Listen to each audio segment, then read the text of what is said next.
اللہ الرحمن الرحیم حامدا و مصلیا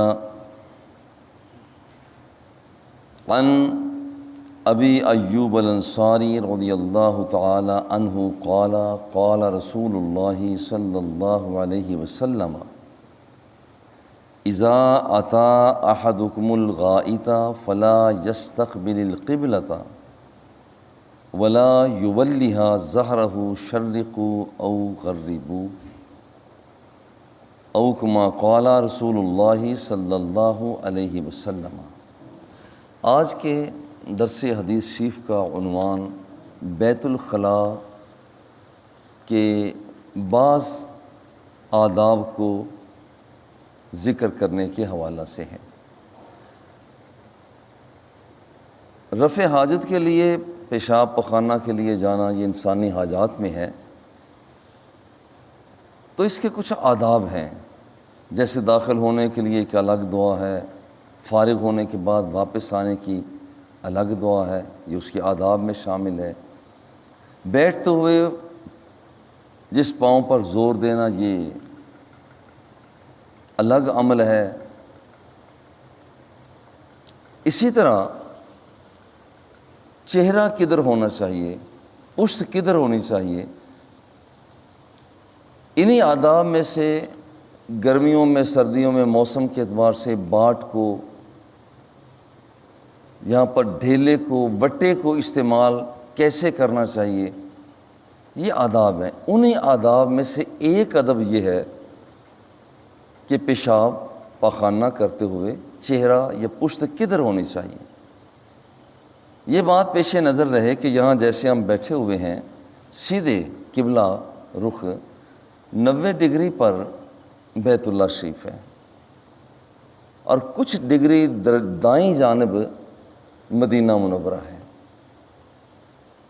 مدینہ منورہ میں حضور علیہ الصلاۃ والتسلیم نے ارشاد، سرکار دوسرا نے ارشاد فرمایا، اذا اتی احدکم الغائط، تم میں سے جب کوئی شخص رفع حاجت کے لیے آئے، فلا یستقبل القبلۃ، تو قبلہ کی طرف چہرہ نہ کرے، ولا یولیہا، اور نہ ہی ادھر پشت کرے۔ جیسے آپ میری طرف رخ کر کے بیٹھے، بالکل سیدھا بیت اللہ شریف ہے، کچھ ڈگری چھوڑ کر مدینہ منورہ۔ حضور نے وہاں ارشاد فرمایا کہ بیت اللہ کی طرف تمہارا چہرہ بھی نہیں ہونا چاہیے، تمہاری پشت بھی نہیں ہونی چاہیے، کیونکہ چہرہ ہوگا تو پھر پشت بیت المقدس کی طرف ہوگی،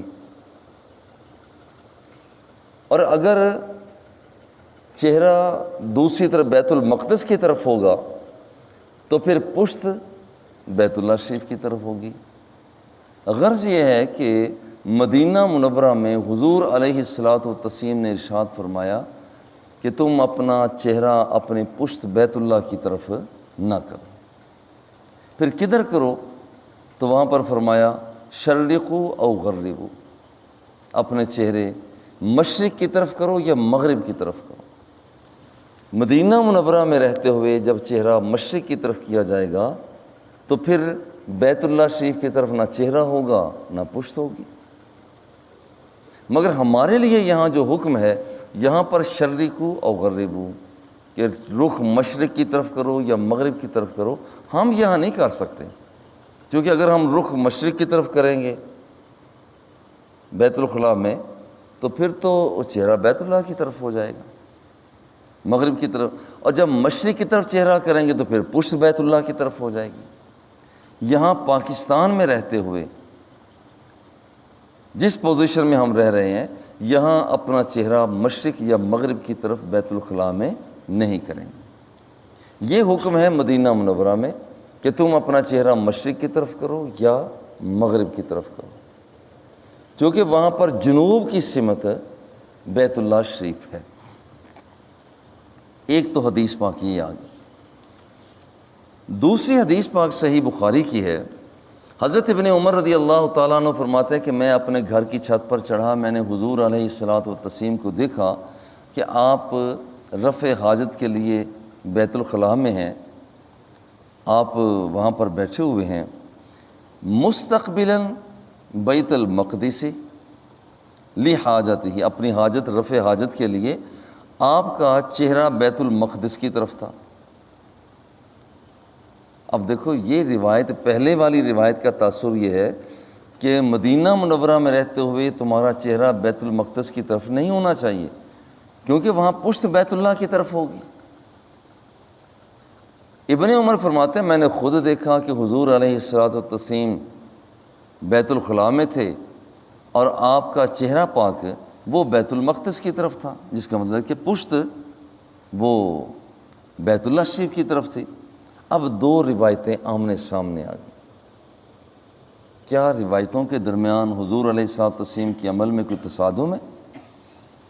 بنیادی بات یہ ہے کہ یہاں پر ایک ہے جمہور کا نظریہ۔ جمہور کا نظریہ کا مطلب ہے کہ جدھر اکثر و بیشتر علماء جا رہے ہیں، ان کا کہنا ہے کہ اگر صحرا کے اندر تعمیر کے بغیر کوئی شخص بیت الخلاء جاتا ہے، کوئی شخص رفع حاجت کرتا ہے، جنگل ہے، بیابان ہے، پہاڑ ہیں، درمیان میں کوئی رکاوٹ نہیں ہے، تو وہاں تو بیت اللہ کا رخ نہ کرے۔ لیکن اگر گھر میں ہے، لیٹرینیں بنی ہوئی ہیں، وہ کوئی کمرہ بنا ہوا ہے، کمرے کے اندر ایک شخص رفع حاجت کر رہا ہے تو چاہے تو بیت اللہ شریف کا رخ بھی کر سکتا ہے۔ یہ اکثر و بیشتر علماء نے ذکر کیا، مگر امام ابو حنیفہ رحمہ اللہ اس بات کے مخالف ہیں۔ کہتے بھی کیا صحرا، کیا ندیاں، کیا نالے، کیا بازار، کیا مرغزار، کیا یہاں پر جنگل ہیں، کیا بیلے ہیں، کیا عمارت ہے، جہاں کہیں بھی ہو بیت اللہ شریف کا رخ رفع حاجت کے وقت نہیں کر سکتے۔ وہ کہتے ہیں کہ یہاں پر جب بھی کیا جائے گا رخ، خواہ وہ عمارت بنی ہوئی ہو یا عمارت نہ بنی ہو، تو کہا تو یہی جائے گا کہ اس کا چہرہ بیت اللہ کی طرف ہے۔ لہٰذا گھر میں لیٹرینیں بنی ہوئی ہیں، یہاں پر ہو یا جنگل میں ہو، بیابان میں ہو، کہیں بھی ہو، کوئی رکاوٹ ہو یا نہ ہو، بیت اللہ شریف کا رخ نہیں کیا جا سکتا، ادھر پشت نہیں کی جا سکتی۔ لہذا یہ علماء دو حصوں میں تقسیم ہو گئے نا۔ ایک نے کہا کہ کوئی بات نہیں جی، دیکھیں وہاں پر حضور علیہ الصلوۃ والتسلیم بیٹھے ہوئے ہیں، تو اس کا مطلب ہے کہ عمارت کے اندر بیٹھے ہوئے ہیں، تو پھر آپ اس طرف چہرہ یا اس طرف پشت کر سکتے ہیں۔ امام ابو حنیفہ فرماتے ہیں نہ اس کا یہ مطلب، وہاں تو پہلی بات تو ہے ابن عمر رضی اللہ تعالیٰ عنہ نے صرف یہ بیٹھے دیکھا، رفع حاجت تو نہیں دیکھی۔ آپ نے تو یہ دیکھا نا کہ بیٹھے ہوئے ہیں، مگر یہ تو نہیں فرمایا کہ اس وقت میں نے یہ دیکھا کہ آپ رفع حاجت بھی کر رہے تھے۔ آپ نے بیٹھے ہوئے دیکھا ہے، تو بیٹھنا جو ہے یہ ضروری تو نہیں کہ بیٹھا ہوا آدمی ہو تو اس وقت رفع حاجت بھی کر رہا ہو۔ دوسری بات یہ ہے کہ امام ابو حنیفہ رحمہ اللہ کی طرف سے استدلال یہ کیا جاتا ہے، دیکھیں یہ جو حکم ہے نا کہ بیت اللہ کی طرف نہ چہرہ کرو نہ پشت کرو، یہ زیادہ صحابہ کی روایات ہیں۔ اور یہ روایت جو ہے کہ میں نے دیکھا کہ حضور علیہ الصلوۃ والتسلیم وہ آپ جیسے بیٹھے ہوئے ہیں، تو پھر آپ کی پشت جو ہے وہ بیت اللہ شریف کی طرف تھی۔ کہتے ہیں کہ یہ ایک صحابی ہیں ابن عمر، کہ میں نے دیکھا کہ حضور یوں بیٹھے ہوئے ہیں بیت الخلاء میں گھر کی چھت کے اوپر۔ کہتے ہیں اکثر و بیشتر صحابہ نے روایت یہ کیا ہے کہ حضور نے فرمایا کہ نہ چہرہ کرو نہ ہی پشت کرو۔ گویا کہ ایک طرف ایک صحابی ہوگا اور دوسری طرف بہت سے صحابی ہیں۔ بہت سے صحابہ کا کہنا ہے کہ اپنا چہرہ یا اپنی پشت بیت اللہ کی طرف نہ کرو۔ اور دوسری بات یہ ہے کہ حضرت ابن عمر رضی اللہ تعالی عنہ، آپ نے یہ بغور تو نہیں دیکھا کہ بیت الخلاء میں قضائے حاجت کے وقت حضور علیہ الصلوۃ والتسلیم کا چہرہ پاک بیت المقدس کی طرف ہے۔ ہو سکتا ہے کہ یہاں پر اس وقت آپ کسی اور وجہ سے بیٹھے ہوں۔ کتنی مرتبہ ہم بھی بیت الخلاء میں غسل خانے میں چلے جاتے ہیں، بیٹھ بھی جاتے ہیں، مگر وہاں مقصد رفع حاجت نہیں ہوتا۔ لہٰذا ابن عمر کیا یہ پیش کردہ روایت، اس پر پھر تبصرہ آ گیا۔ تیسری بات یہ ہے کہ جو ممانعت کی حدیث ہے، خیال کرنا کہ اپنا چہرہ اپنی پشت بیت اللہ کی طرف نہ کرنا، یہ ممانعت۔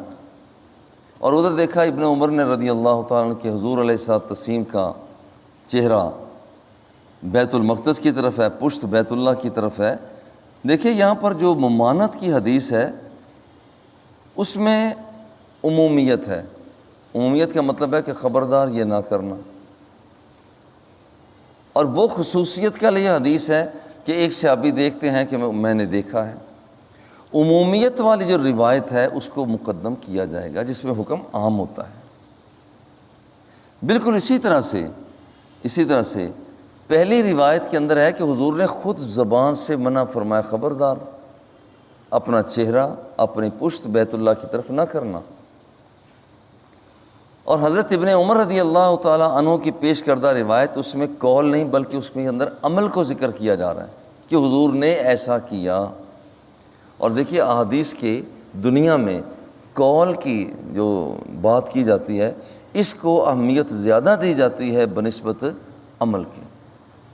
عمل تو استثنائی کیفیت بھی ہو سکتا ہے، ایکسیپشن ہو سکتا ہے، لیکن قول کے اندر تو وہاں پر یہ ہوتا ہے کہ سب کو مخاطب کر کے اس بات کے کرنے کی طرف یا نہ کرنے کا حکم دیا جا رہا ہوتا ہے۔ لہٰذا آج بیت الخلاء کے آداب میں جو بہت سے آداب ہیں ان میں ایک ادب بیٹھنے سے اپنا چہرہ اپنی پشت کے حوالہ سے ہے، تو یہاں پر حکم یہ ہوگا کہ اپنا چہرہ اپنی پشت بیت اللہ شریف کی طرف نہ کرو۔ وصلی اللہ تعالی علی حبیبہ و آلہ و اصحابہ اجمعین۔